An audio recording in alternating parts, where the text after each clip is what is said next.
Hello and welcome to a new episode of Adobe Creative Cloud TV. My name is Terry White. In this episode, we're going to take a look at what's new, 5 things you should care about in the new Photoshop CC 2017. It's that time again. We have a brand new version of Photoshop, and let's take a look at some of the highlights.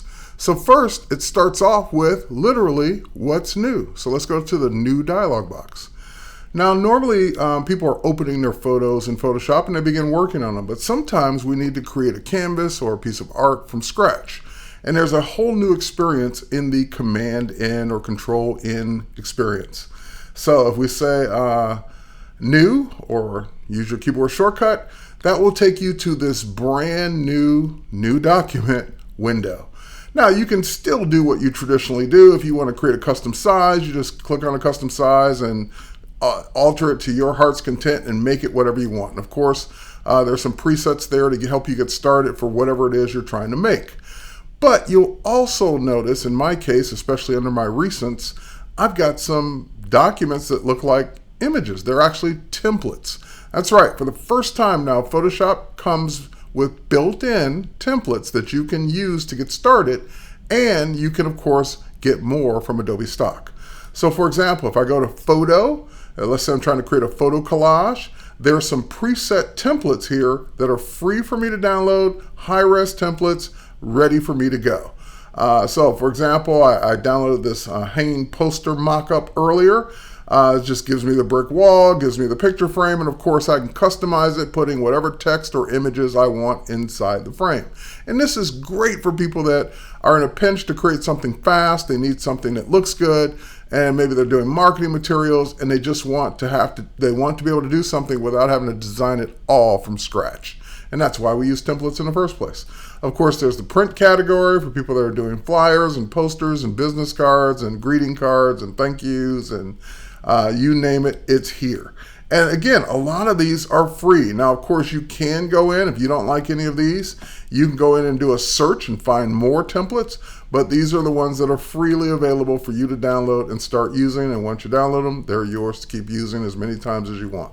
And there are even some cool ones under art and illustration. So like I said, I'm not going to take the time to download one. I've already got a few of them here. So let's say, for example, that I wanted to start with this poster. If I double click on it, now in this case, or in some cases, you may get some that have fonts that you don't necessarily have installed, but as a Creative Cloud customer, you can resolve that problem quickly, or just simply open it up and change it to a different font that you do have. Again, this is a Photoshop document now that is completely editable. So if you don't like any part of it, then simply get rid of or turn off or delete whatever part that you want to delete or change. So for example, I don't necessarily need a logo for this one, and I don't need the word present, so I'm just going to turn those layers off for now. But I will go into my type tool, and I'm going to change this poster a little bit. I'm going to change it to rock and hit return. Vote. It's election time. We're going to say it's rock the vote. And now you notice that my cursor's still blinking because Photoshop doesn't know that I'm finished. But one of the cool things, and this is kind of one of those little hidden things in 2017, is now instead of me having to click the commit or hit enter, I can just click out of it and it commits that text that I just typed in. So same thing here, get out and vote for whoever you want, but definitely go vote. And now that I've got that, it's kind of plain, so I'd love to put a background image behind it. So I can go over here and work my layers. I can go and find the background that's already there, which is plain. I can change it to a different color. I can put a different image in there. I can do whatever I want. This is my template. So I'm on the background, and what I'd love to do is, I don't have a great voting image, so I'm going to rely on Adobe stock for that. So I'm here in my Adobe stock library, and I'm just going to go ahead and do a search for go vote. Let's see what comes up with that. And oh, hang on, I'm searching the wrong thing here. Let's do a search not in my existing library, but let's go ahead and search out on Adobe stock. Let's try that one more time. All right, so now we're finding some stuff. Go vote.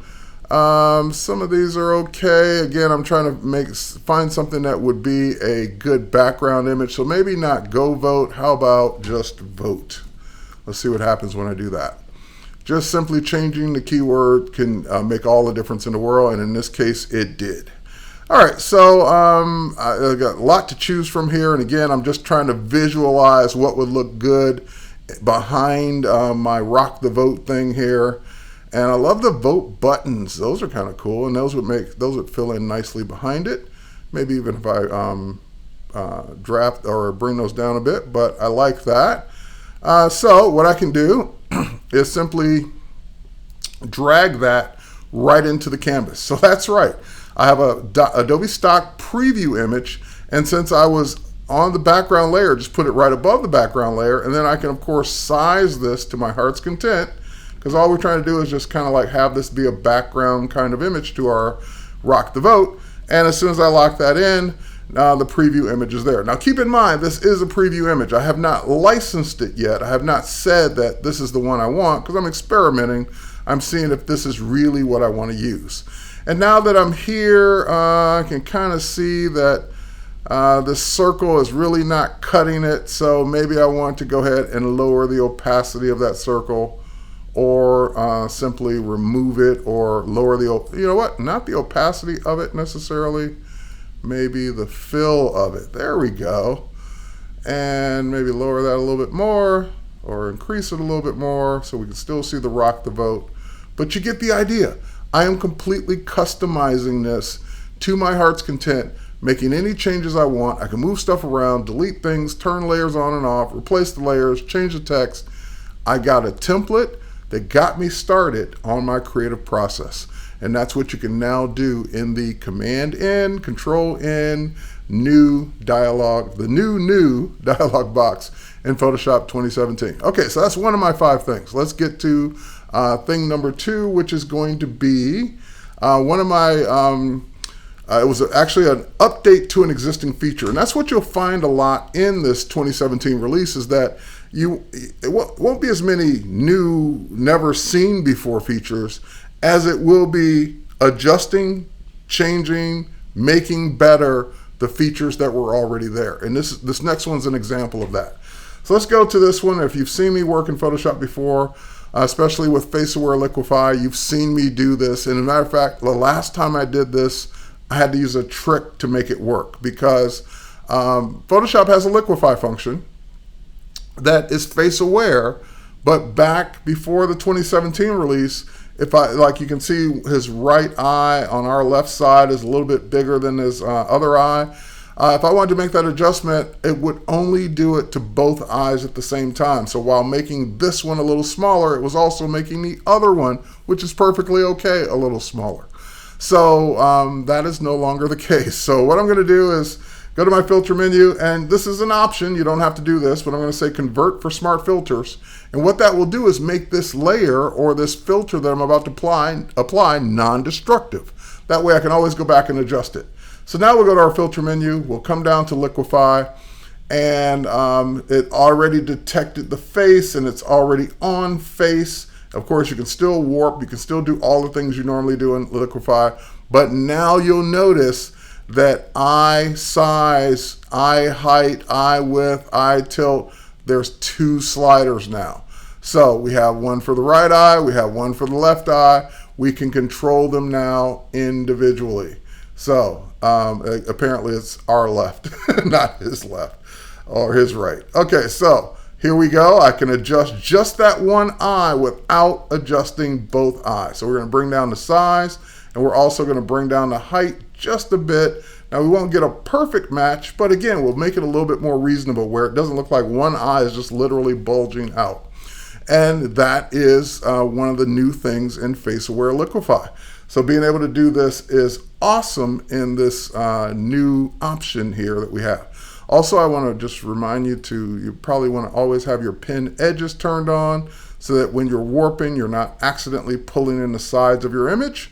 And now there's also a preview, so you can turn on and turn off. Before, we would have to undo and redo to see what that would do. Now we have a preview to turn that on and off as we do it.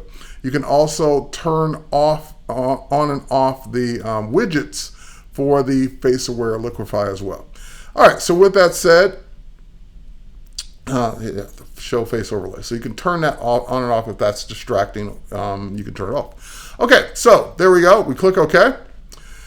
And now, because I did that as a smart filter layer first, I can always go in now and turn that off or double click and get right back to those same settings. I don't have to start over again or resort to a previous layer or image.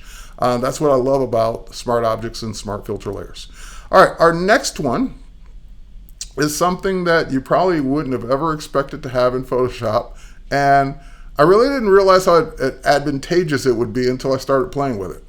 I've got some images open here. This next, matter of fact, we'll close our warp guy, our eye guy.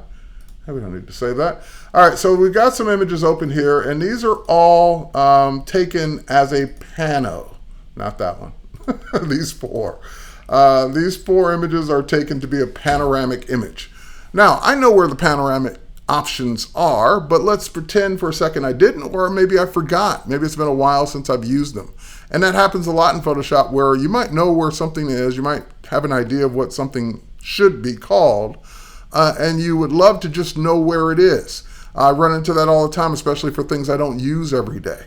So now you'll notice in the upper right hand corner there's a little magnifying glass in Photoshop now, and that magnifying glass is a search for Photoshop. That's right. Photoshop has now a global search. Now, we've had search before, where we've had search in the layers panel. We've had search in other areas, but now there's a global search for Photoshop. So I'm going to go to all, and I'm going to type in just pano. And when I do pano, because I said all, it searched for everything. So it searched for the feature in Photoshop, the features that do panorama. It searched for learning content. So if I wanted to learn how to do a panorama, I can go to learn. And it also searched stock images that have the keyword pano in them. And of course, I can go to Adobe Stock and see more. So if you're just looking, for example, I don't care about learn or stock, I just want to see the features, then just click on Photoshop and it will hide all the other things. And you can concentrate on just the thing you're trying to look for, or do in Photoshop. So for example, in this case, yep, that's what I was looking for, the file, automate, photo merge. And I don't have to close this box and go do it myself. I can just click on it and it will launch it. It will do the thing that I just asked for it to find. So I'll add the open files. I'm going to go ahead and remove this one. It's not part of the process. Remove this one. It's not part of the process. And I'm also going to take advantage of a fairly recent new feature in Photoshop, and that is the ability for panoramas to content-aware fill their transparent areas. So taking advantage of not a brand new feature, but a recent new feature. So let's click OK. And that will, of course, start the building process from those four images and photo merge them together as one. So here it is, and it did it. And as you can see, the bounding area is where it automatically content-aware filled. Down here is not so great. I probably retouched that one a little bit. But over here, all the way around, so 2/3 of the corners, or 3/4 of the corners, I should say, it got correct. And it's just this one's off a little bit because it just didn't know what to do with this bin. So I'd go in and just clone stamp that out a little bit, and I'd have a pretty decent photo merge. And again, I was able to find that now with the global search in Photoshop. So that's number 3 of my 5 things. All right, let's get to number 4. Number 4 is, again, we're going to take a look at a feature that I've shown before, and we're going to take a look at now how it's improved. So we have this Adobe stock image of this galloping horse. Looks fantastic. And we got this Marna on the beach. And this is, of course, a different scene, different. She was nowhere near the horse at the time. And I would love to combine these two images together. So I'm going to take my move tool. I'm just going to simply drag this image up to the tabs here to where the horse image comes down. Don't let go yet until you drag it down into the image. Once I drag down into the image, then I can let go. All right, so now I've got her here, and of course the ultimate goal is we're going to need to cut her out so she is on the same background. But let's make her a little smaller. She's a little too large here. So I hit Command T for free transform. We're just going to hold down the shift key and scale her a bit down. She's slightly too large here. Now keep in mind that horse is galloping, and that horse would probably be about as tall as she is, if not taller. And also we don't want that stuff in front of her legs, so we'll pull her down to about that spot. And we'll move her out a little bit more. Okay, so now that we've got her in the perfect position, we'll just enter that. And now, of course, I need to cut her out. And I've shown this before. I've shown this with the previous brand new update of Select and Mask. And we got a lot of feedback with Select and Mask. Some, it was like for me, it was working perfectly for us. Some said they were having problems with it. And more importantly, some wanted more features. They wanted it to be even more like the Refine Edge command that we used to have. So the Photoshop team took a hard stab at fixing all of that, making all of that better, and even adding some things. So let's take a look at the new Select and Mask update for Photoshop 2017. So I'm going to go to my Select menu, come down to Select and Mask, and when I go to Select and Mask, it immediately starts in my default view, which is an onion, which is the onion skin view, and you can of course switch to whatever view you want. So you can say show it on black, which doesn't do anything yet because I haven't made any selections. You can say show it on white, show it on the layer, so forth and so on. But let's get a selection going first, then we'll be able to change those options. So I'm at my transparency right about halfway. I'm going to pull it back a little bit so we can see a little bit more of her. And then I'm going to switch to the tool that I would normally use.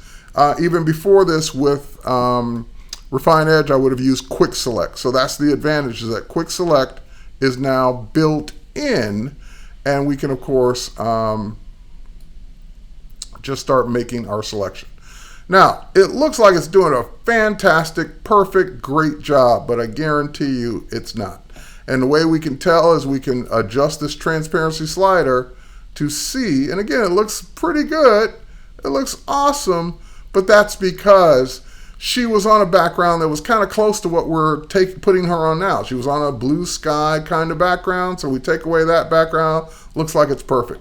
But I guarantee you it's not. So we need to make some adjustments. So first, let's see it on white. And this is what I mean. We can see her hair. We didn't get the part under her arm. There's still some of the old foliage down there at the bottom that needs to be taken care of. So let's take care of some of those things. And I'm going to go ahead and zoom in. Let's see. We'll grab our zoom tool here, and we'll zoom into this area. And we'll pan it up a little bit. Now, normally I would have continued fighting this with the, like holding down the Option key and trying to take out some of that extra area that was getting selected by mistake. But now I have a brand new tool to work with this with. I can go in and I can now use the lasso tool. So I can hold down my Option key or Alt key, and I can lasso this stuff out of the image. So that's one of the advantages, is that we now have a lasso when the selection is kind of tricky and you just want to take over and take control and start doing it by hand. And again, keep in mind, I'm always going to end up with a mask. So if I don't do this perfectly just right just now, I will end up with a mask that I can go in and tweak. Now, once I get the bulk of it, you know, the really bad parts out, then what I can do is go into the refinement tool here, and I can readjust this mask accordingly. Here, let's undo that for a sec.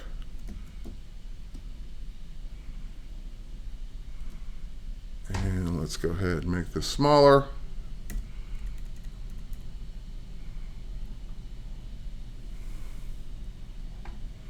Still getting a little bit more of that than I want.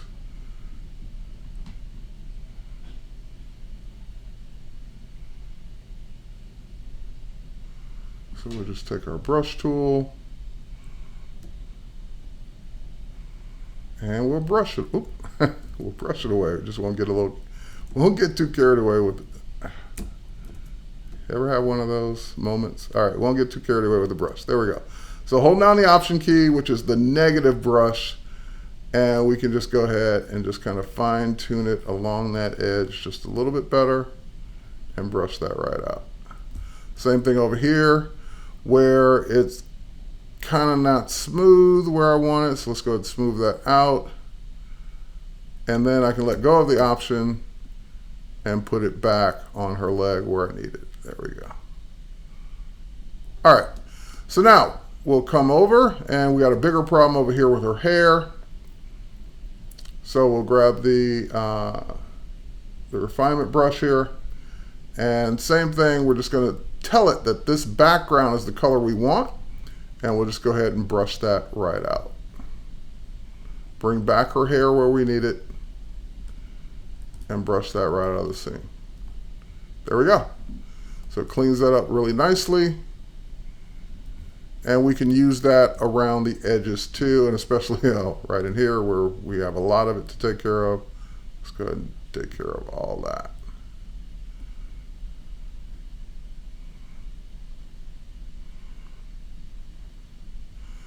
So that will recalculate the mask every time. And I'm just pointing a plus sign on the edges or color that should be removed. All right, so now that I've gotten that in pretty good shape, much better shape than it was before, let's go in now and take a look at it on a different mode. We can, of course, see it on black. We can see just how good that mask is as a mask, black and white like we're doing now. We can see it on black, which is what I meant to say earlier. And of course, I can see a couple areas that still need a little touch up, but for the most part, that's going to look decent on this new background because the background is similar. If it wasn't similar, then I'd spend a little bit more time kind of cleaning up this area right in here in the hair. And in any case, no matter what, if I still want to work on it later, I can still go in and say output to a new layer with layer mask, click OK, and that will give me just that. It turned off the original layer, which was this one, and gave me a new layer with a layer mask. So if I wanted to tweak any area that still needed a little touch up, which like I said, it came out pretty decent here, but if it didn't, I can go in with that mask and a regular paintbrush in Photoshop, and of course paint in black to hide or paint in white to reveal. So if I just toggle my colors here, I can go in and just touch up just the spot along her leg right here where it was still bothering me a bit, and you get the idea. And same thing here, switch to the other color, and if I wanted to mask that ever so carefully along that edge, I can. So cutting out with the new selected mask, especially on difficult selections like hair, should be a lot better for you going forward. You get beautiful hair. All right, so that was number 4. What's number 5? Number 5 is actually an enhancement to the properties panel. So if we go to the properties panel, you'll notice that there are more options now in the property panel. So for example, I'm on a layer with a selected mask or just a layer that I can refine. So I can refine that with selected mask. I can change the density, feather, so forth and so on because I have a layer mask selected. If I choose something else, I'll get different options. If I add a layer, for example, this is one that I'm pretty excited about. If I add a text layer, let's go ahead and just click the word test or type in countryside. All right, so now I can go ahead and highlight that. I can change it to a different font. Here are some of my recents. I can, let's see, scroll through, see which ones I like best. Maybe that one if it weren't all caps. And let's see here. Let's make sure that's not all caps. There we go. And if I go back to the properties panel now, the properties panel will give me options for the most common things people want to do. Like they want to change the size of it. They want to change the font. They want to change the color. For example, I can even sample one of the colors here from the horse. Get a little bit lighter gray there. Yeah, maybe the darker is better. And away we go. So with that set, and of course, again, I can click out of it to commit to it, move this around. I've got the properties panel, which has got my back. If I want to keep that open, that panel just became a lot more useful. Depending on which layer you have selected, it will give you options for that particular layer that you didn't have before. So if I go back to type, and what this simply means is I don't have to go to as many places to make changes in Photoshop now. The more things that are in one spot, like a properties panel that's context sensitive, the easier Photoshop will be. Of course, I can still go to the full-on type controls and type panel and all the other places where I would make changes. They're still there. But for a beginner or someone who's just getting started, the properties panel now just became a better friend by allowing you to get to options that you otherwise would have to go into other panels and search for. All right, so with that said, those are 5 of my favorite things in the new Photoshop 2017, including a couple extra ones like being able to click outside of text now without having to search for commit or hit enter. Also, things like in Camera Raw, the brushes are now pressure sensitive. If you've got a Wacom tablet or Microsoft Surface product with pressure sensitivity, you can now take advantage of pressure sensitivity in Camera Raw and even in the Camera Raw filter. So lots of little things, lots of enhancements, lots of speed improvements. Surface blur now is 10 times faster on 16-bit images. So just all kinds of little goodies along the way. So with that said, thanks for watching, take care, and we'll catch you on the next one.